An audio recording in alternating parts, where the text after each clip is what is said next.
بسم اللہ الرحمن الرحیم۔ السلام علیکم۔ صحیح مسلم میں حضرت انس ابن مالک رضی اللہ تعالی عنہ سے روایت ہے کہ رسول اللہ صلی اللہ علیہ وآلہ وسلم نے ارشاد فرمایا کہ میرے پاس ایک براق لایا گیا جو لمبا سفید رنگ کا، اس کا قد گدھے سے بڑا اور خچر سے چھوٹا تھا۔ وہ اپنا قدم وہاں رکھتا تھا جہاں تک اس کی نظر پڑتی تھی۔ میں اس پر سوار ہوا یہاں تک کہ میں بیت المقدس پہنچ گیا۔ میں نے اس براق کو حلقہ سے باندھ دیا جس سے حضرات انبیاء کرام علیہ السلام وعدہ کرتے تھے۔ پھر میں مسجد میں داخل ہوا اور اس میں 2 رکعتیں پڑھیں۔ پھر میں مسجد سے باہر آیا تو جبرائیل علیہ السلام میرے پاس ایک برتن میں شراب اور ایک برتن میں دودھ لے کر آئے۔ میں نے دودھ کو لے لیا۔ اس پر جبرائیل نے کہا، آپ نے فطرت کو اختیار کر لیا۔ پھر ہمیں آسمان کی طرف لے جایا گیا۔ پہلے آسمان میں حضرت آدم علیہ السلام، دوسرے آسمان میں حضرت عیسیٰ علیہ السلام اور یحییٰ علیہ السلام، اور تیسرے آسمان پر حضرت یوسف علیہ السلام، اور چوتھے آسمان پر حضرت ادریس علیہ السلام، اور 5ویں آسمان پر حضرت ہارون علیہ السلام، اور 6ٹھے آسمان پر حضرت موسیٰ علیہ السلام سے ملاقات ہوئی اور سب نے مرحبا کہا، اور 7ویں آسمان پر حضرت ابراہیم علیہ السلام سے ملاقات ہوئی۔ پھر مجھے سدرۃ المنتہا تک لے جایا گیا۔ اچانک دیکھتا ہوں کہ اس کے پتے اتنے بڑے بڑے ہیں جیسے ہاتھی کے کان ہوں، اور اس کے پھل اتنے بڑے بڑے ہیں جیسے مٹکے ہوں۔ جب سدرۃ المنتہا کو اللہ کے حکم سے ڈھانکنے والی چیزوں نے ڈھانک لیا تو اس کا حال بدل گیا۔ اللہ کی کسی بھی مخلوق میں اتنی طاقت نہیں کہ اس کے حسن کو بیان کر سکے، اور اس وقت مجھ پر اللہ تعالیٰ نے ان چیزوں کی وحی فرمائی جن کی وحی اس وقت فرمانا تھا، اور مجھ پر رات دن میں روزانہ 50 نمازیں پڑھنا فرض کیا گیا۔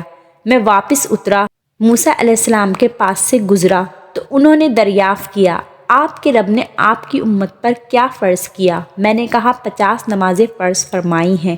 انہوں نے کہا واپس جائیے، اپنے رب سے تخفیف کا سوال کیجیے کیونکہ آپ کی امت اس کی طاقت نہیں رکھ سکتی۔ میں بنی اسرائیل کو آزما چکا ہوں۔ آپ نے فرمایا، میں اپنے رب کی طرف واپس لوٹا اور عرض کیا، اے میرے پروردگار، میری امت پر تخفیف فرما دیجیے۔ چنانچہ 5 نمازیں کم فرما دی گئیں، اور موسیٰ علیہ السلام کے پاس آیا اور میں نے بتایا کہ 5 نمازیں کم کر دی گئی ہیں۔ انہوں نے کہا، آپ کی امت اس کی طاقت بھی نہیں رکھ سکتی۔ آپ صلی اللہ علیہ وآلہ وسلم نے فرمایا، اس طرح میں بار بار واپس ہوتا رہا۔ کبھی موسیٰ علیہ السلام کے پاس آتا، کبھی بارگاہ الہی میں حاضری دیتا، یہاں تک کہ 5 نمازیں رہ گئیں۔ اللہ تعالیٰ نے فرمایا، اے محمد، یہ روزانہ دن رات میں 5 نمازیں ہیں، ہر نماز کے بدلے 10 نمازوں کا ثواب ملے گا، لہٰذا یہ ثواب میں 50 نمازیں ہی ہیں۔ جو شخص کسی نیکی کا ارادہ کرے اور پھر اسے نہ کرے، محض ارادے کی وجہ سے ایک نیکی لکھی جائے گی، اور جس شخص نے ارادہ کرنے کے بعد عمل بھی کر لیا تو اس کے لیے 10 نیکیاں لکھ دی جائیں گی، اور جس شخص نے کسی برائی کا ارادہ کیا اور اس پر عمل نہ کیا تو کچھ بھی نہ لکھا جائے گا، اور اگر اپنے ارادے کے مطابق عمل کر لیا تو ایک ہی گناہ لکھا جائے گا۔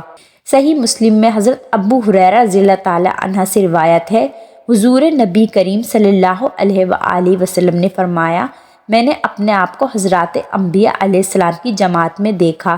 اسی اثنا میں نماز کا وقت ہو گیا تو میں نے ان کی امامت کی۔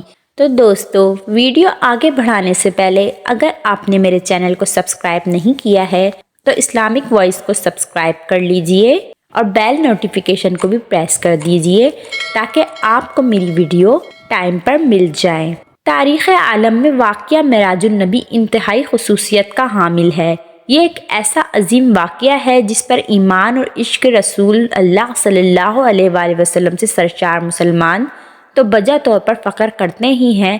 وہ اس عظیم محبوب خدا کی امت سے ہیں جنہیں رب کائنات نے حالات شعور میں زمینوں اور آسمانوں کی سیر کرائی، جبکہ اس وقت کو عقل کی کسوٹی پر پرکھنے والے آج تک شش و پنج میں گرفتار ہو کر اس عظیم واقعے کی گتھیاں سلجھانے کی کوشش میں لگے ہوئے ہیں۔ مگر حقیقت یہی ہے کہ معجزات وہی ہوتے ہیں جو عقل سے بالاتر ہوتے ہیں، اور معجزات کو عقل سے پرکھنا ہی بے عقلی کی نشانی ہے۔ اللہ رب العزت نے اپنے پیارے محبوب رحمت للعالمین کو تمام انبیاء سے ممتاز کرنے کے لیے جسمانی معراج شعور کی حالت میں کرائی، اور آپ صلی اللہ علیہ وآلہ وسلم راتوں رات مکہ المکرمہ، بیت المقدس، مسجد الاقصی اور وہاں سے آسمانوں پر تشریف لے گئے، کائنات کی سیر کی اور سدرۃ المنتہا پر پہنچ گئے، جہاں حضرت جبرائیل علیہ السلام نے فرمایا کہ اگر میں اس سے آگے ایک قدم بھی بڑھا تو میرے پر جل جائیں گے۔ سدرۃ المنتہا کے آگے آپ صلی اللہ علیہ وسلم کی شان رسالت کی طرح ایسی عظیم بلندیوں کا سفر تھا جسے عقل سمجھنے سے قاصر ہے۔ معراج کے واقعے کے وقت حضور نبی اکرم صلی اللہ علیہ وآلہ وسلم کی عمر مبارک 51 سال 8 ماہ اور 20 یوم تھی۔ یہ نبوت کا وہ زمانہ تھا جب حضور نبی اکرم صلی اللہ علیہ وآلہ وسلم اور مسلمانوں پر کفار نے ظلم و ستم کی انتہا کر رکھی تھی، لیکن خداوند قدوس کا پیغام حق عام کر رہے تھے۔ اس زمانے میں حضور اکرم صلی اللہ علیہ وآلہ وسلم کو معراج نصیب ہوئی۔ اس وقت ابھی صبح نہیں ہوئی تھی۔ سب سے پہلے آپ صلی اللہ علیہ وآلہ وسلم نے اس کا ذکر ام ہانی سے کیا۔ وہ احتیاطاً کہنے لگیں، یہ اس قدر عجیب واقعہ ہے، آپ صلی اللہ علیہ وسلم اس کا ذکر کسی سے نہ کریں ورنہ کفار تمسخر اڑائیں گے۔ لیکن خانہ کعبہ میں نماز کے بعد وہی ہادی برحق، صادق الامین، سردار انبیاء اٹھا اور رات کو پیش آنے والے اس واقعے کا اعلان کر دیا۔ کفار یہ سن کر ہنسنے لگے، تمسخر اڑانے لگے اور تنگ کرنے کا ایک اور بہانہ انہیں مل گیا، اور وہ آپ صلی اللہ علیہ وآلہ وسلم کے پیچھے پیچھے آوازیں کستے اور کہتے، وہ دیکھو نعوذ باللہ، حضرت محمد مصطفیٰ صلی اللہ علیہ وسلم بہک گئے ہیں، نعوذ باللہ۔ کافروں کی ان باتوں کا کچھ اثر بعض کم عقل مسلمانوں پر بھی ہوا، اور کسی نے حضرت ابو بکر صدیق کو بہکانا چاہا کہ دیکھو تمہارا دوست کیا کہہ رہا ہے۔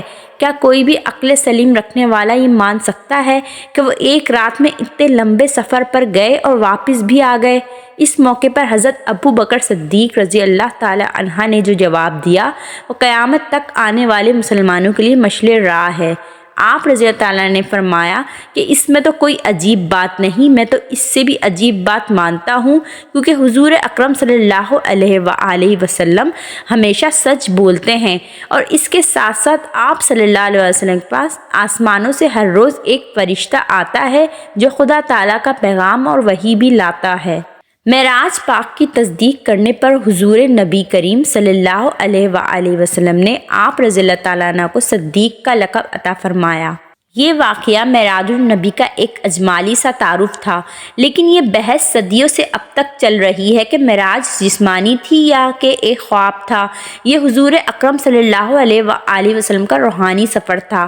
پختہ ایمان والوں کے لیے اس پر کوئی الجھن نہیں رہی، اور وہ صدیق اکبر رضی اللہ تعالیٰ عنہ کی پیروی کرتے ہوئے واقعہ معراج کو حضور نبی اکرم صلی اللہ علیہ وآلہ وسلم کے شعور کی بات میں جسمانی سفر مانتے ہیں، اور واقعہ معراج النبی کو دین کا حصہ سمجھتے ہیں، اور معراج النبی کی مقدس رات عبادت اور ریاضت اور ذکر الہی میں گزارتے ہیں۔